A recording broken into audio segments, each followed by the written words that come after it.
কিন্তু এই খায়রুল হক এবং হাসিনা বাংলাদেশে কর্তৃত্ববাদী শাসন প্রতিষ্ঠার মধ্য দিয়ে গণতন্ত্রকে ধ্বংস করেছে। ৭১ থেকে ২৪-এর যে আন্দোলন, সেই আন্দোলনে অসংখ্য শহীদ, অসংখ্য মানুষ যে আহত হয়েছে এবং বাংলাদেশের মানুষ যে ক্ষতিগ্রস্ত হয়েছে, স্বাধীনতা সাধারণত বিপন্ন হয়েছে, তার একমাত্র দায়ী ব্যক্তি এই হাসিনা খায়রুল হক এবং দল হিসাবে আওয়ামী লীগ।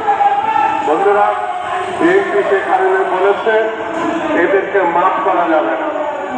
বিএনপি নিচে বেগম খালেদা জিয়া, জনাব তারেক রহমান বাংলাদেশের সবথেকে গ্রহণযোগ্য নেতা এবং নেত্রী, তারা তাদের জীবন বিপন্ন করে অন্যায়ের সঙ্গে আপোষ করে না।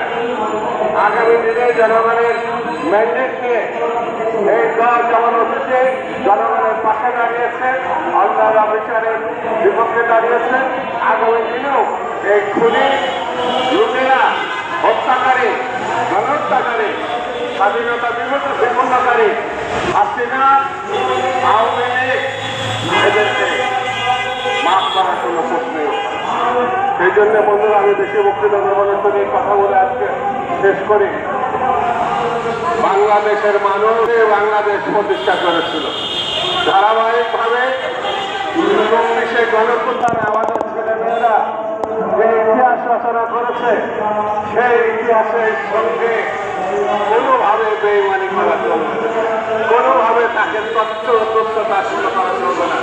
তাদের যে রক্ত, সেই রক্তের মধ্য দিয়ে গণতন্ত্র প্রতিষ্ঠার যে সম্ভাবনা দেখা দিয়েছে, সেটা আমাদেরকে লুপে নিতে হবে, হৃদয় দিয়ে ভালোবাসতে হবে এবং তা প্রতিষ্ঠা করতে হবে।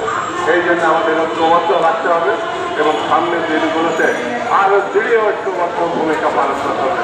সবাইকে এক জায়গায় এক কাতারে আহ্বান করে আমি আমার বক্তব্য শেষ করছি।